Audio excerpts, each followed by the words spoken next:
Today, we're looking into the story of a car that represents the final chapter of an iconic brand's history, the Pontiac G8. This car is not just another sedan, it's Pontiac's last shot at producing a high-performance rear-wheel drive vehicle that could challenge the best in the industry. And boy, did they go all out.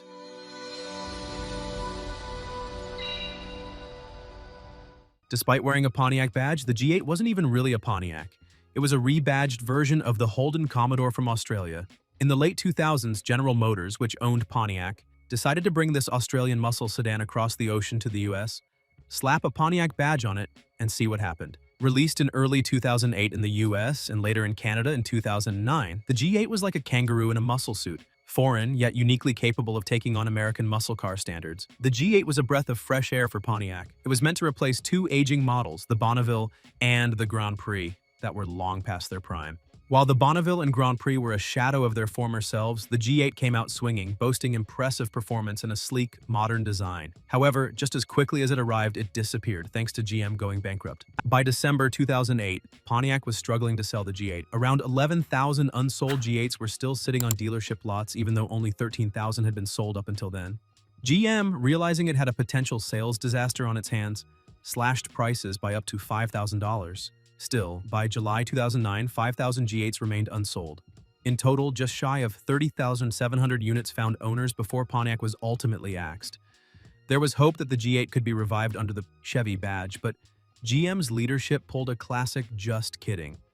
Instead, they offered the Chevy SS in 2014, a car that filled a similar role, but just like the G8, failed to make a huge impact in the US. So what was it about the G8 that made it stand out? Well, for one, it was built on the Australian Sedan platform, which also underpinned the Chevy Camaro. This gave the G8 solid foundations for both performance and handling. But that's just the beginning. The base G8 came with a 3.6-liter V6 engine that pushed out a respectable 256 horsepower. While this wasn't enough to set the world on fire, it was a solid entry-level offering.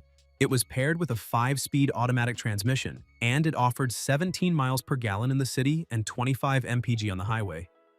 Not bad for a big sedan, and definitely better than many of its competitors.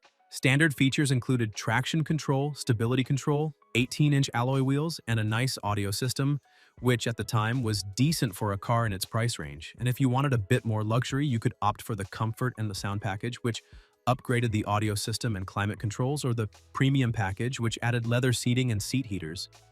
These options made the base model G8 a practical choice for those looking for a daily driver with a bit of style. But here's where the G8 started to shine. The G8 GT, the model that actually made people sit up and take notice. This one was packing a 6.0-liter V8 engine that cranked out 361 horsepower, mated to a 6-speed automatic transmission. With a 0 to 60 time of just 5.2 seconds and a quarter-mile time of 13.4 seconds, it was clear that the G8 GT was built for performance. In 2009, GM made some updates to the GT. New catalytic converters dropped power down to 355 horsepower, but they also added Bluetooth connectivity and rear cup holders. Because, hydration is important. The GT was also equipped with quad tailpipes and a Blaupunkt sound system that was likely decent.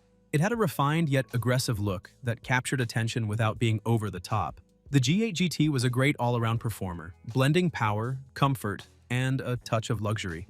Then, just when you thought Pontiac had given it their all, they pulled out the G8 GXP. This was Pontiac's swan song, and they weren't holding anything back. The GXP was powered by a 6.2-liter LS3 V8, borrowed straight from the Corvette.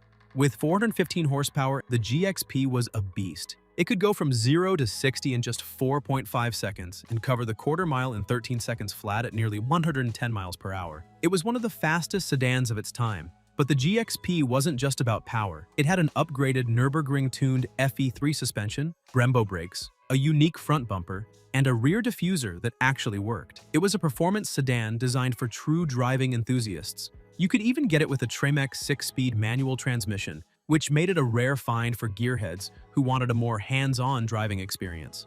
Despite its performance pedigree, the GXP was not a car you'd see everywhere. Only 1,829 units were sold and just 10 made their way to Canada, with only 4 actually sold to customers. If you see a G8 GXP today, consider yourself lucky. It's rarer than a stock Supra. But wait, there's more. Pontiac had plans to expand the G8 lineup even further. They were working on a sport truck variant called the G8 ST. Essentially, it was a Holden Ute with a Pontiac badge, and it could have been the first coupe utility to make it to the US since the El Camino.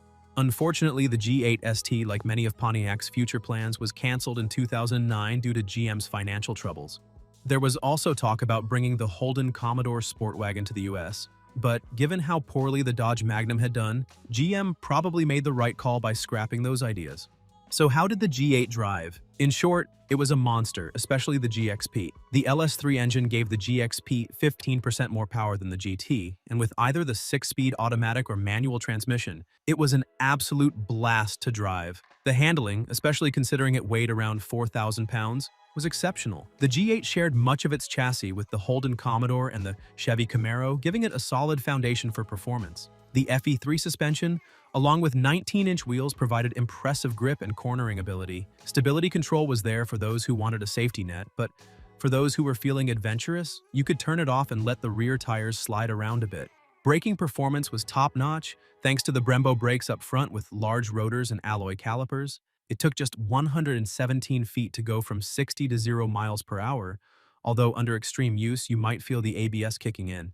But for most drivers, the braking was more than capable of keeping the GXP in check. Styling, aggressive but clean. The G8's wide stance, dual-port grille, and hood scoops gave it an assertive presence on the road. The GXP took things further with an even more aggressive front end, a subtle rear spoiler, and dual chrome exhaust tips. It was a car that looked like it meant business, and it certainly delivered. Inside, the G8 was surprisingly well put together, especially for a GM product. The interior featured chrome and satin trim, sport seats with GXP embroidery, and alloy pedals. One quirk, however, was that the window and mirror controls were on the center console, a nod to its Aussie origins. It also featured a Blaupunkt stereo system, though the display was a bit oddly placed, sharing duties with the climate control. Safety features were solid for the time, with 6 airbags, front and rear curtain airbags, and side impact protection. It wasn't just a performance car, it was a car that could keep you safe on the road as well. After the G8's demise, GM did bring the Holden Commodore back, but this time, it was as the Chevy SS in 2014. The SS carried over the same LS3 V8 rear-wheel drive and sleeper sedan look that made the G8 so special. But, much like the G8, the SS failed to capture the attention it deserved, and Chevy pulled the plug in 2017.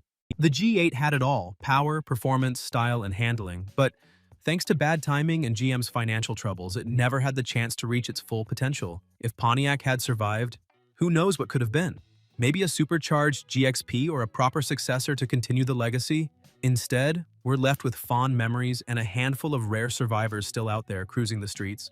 What do you think about the Pontiac G8? Let me know in the comments, and if you enjoyed the video, don't forget to like and subscribe. Before you leave, I just wanted to also thank you all for 5,000 subscribers. It means the world. See you in the next one.